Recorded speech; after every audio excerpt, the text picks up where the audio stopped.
All right, very quickly, I want to talk about the oxygen molecule, especially when the oxygen molecule goes into your mouth or in through your nose via exercise or just via regular everyday life. So, the oxygen molecule starts off here in space, and you go to inhale through your mouth or through your nose. Remember, we're biased towards the nose, but in this case, the nose or the mouth. So you intake the O2, the oxygen, and this O2 will travel down the trachea, into the bronchi, down through the bronchioles, and remember, your lungs encapsulate like your entire rib cage. I almost pointed to my chest. Your heart is where like pretty much your chest is, and then like really nothing else. So you got your ribs, and they're massive, they're huge, and they inflate and they deflate. And within your ribs, or within your lungs, you have what's called bronchioles. So you have bronchus, then it branches off into bronchioles. And it's really interesting because when you look at a lung, if you look into the anatomy of a lung, it's like a tree. It's like a tree system where it branches off down to the bottom layers of the lungs and past the bronchioles. So we think about like the tree branches.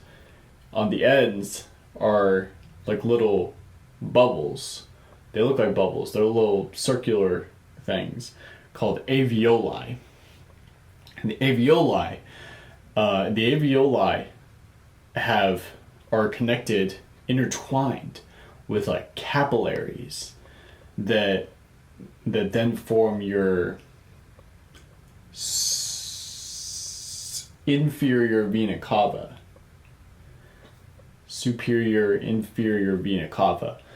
So all these capillaries, and as we think about the oxygen molecule, it goes down to the alveoli level where it reaches these capillaries, and they diffuse. The oxygen will then hop from the alveoli into the pulmonary capillaries, where it then shoots off into the heart via the inferior vena cava, and then it gets pumped out by the left ventricle, not the left aorta, but the left ventricle, into systemic circulation. So it gets pumped out into systemic circulation, where it then travels, and we're thinking about the muscle now, where it then travels throughout the body, and let's say it's traveling throughout the body to get to my bicep muscle. So, like I said, I want to reiterate that it was so we were going from the pulmonary vein into the left atrium, down into the left ventricle, then pumped. Not through the atrium, but through the left ventricle, then pumped out through the aorta into systemic circulation. The aorta is the last part of that step. So when we think about the heart, we started the right atrium. We started the superior vena cava, giving unoxygenated blood to the right atrium, from the right atrium to the right ventricle, then from the right ventricle through the pulmonary artery, where we then find ourselves in the lungs. We trade off at the pulmonary capillaries to then go through the inferior vena cava into the left atrium, down into the left ventricle, from the left ventricle into the aorta, throughout the rest of the body. All right, 4 minutes in, you're getting a in-depth anatomy lesson. This is going to get 4 views. So, when that oxygen molecule, which remember, it hopped over via diffusion from the alveoli onto that red blood cell. We call that hemoglobin. The hemoglobin carries that throughout systemic circulation all the way to the bicep. Let's say the bicep muscle. So it then diffuses into the muscle capillaries. All right. So muscles have capillaries as well. It's like a bed of vessels, blood vessels, that are waiting to pick up the diffused minerals, oxygen, vitamins, hormones.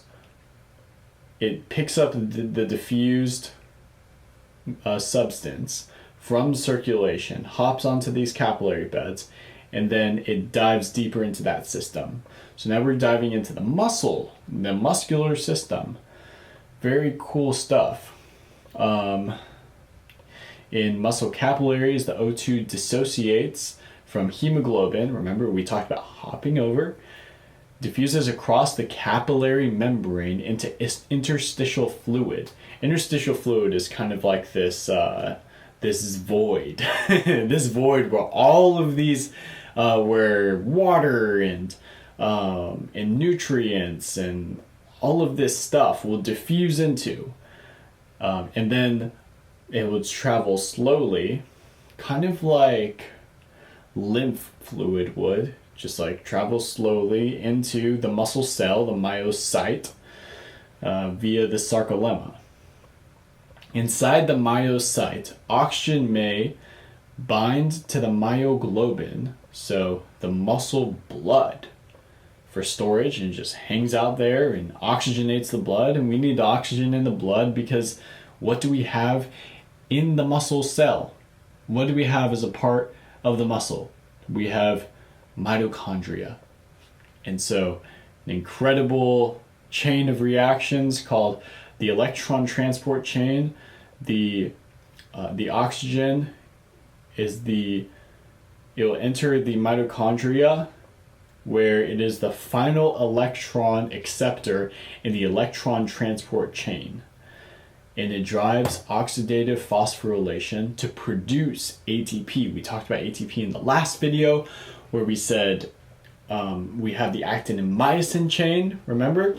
At the actin and myosin chain, where this muscle contraction happens, well, it doesn't happen without oxygen.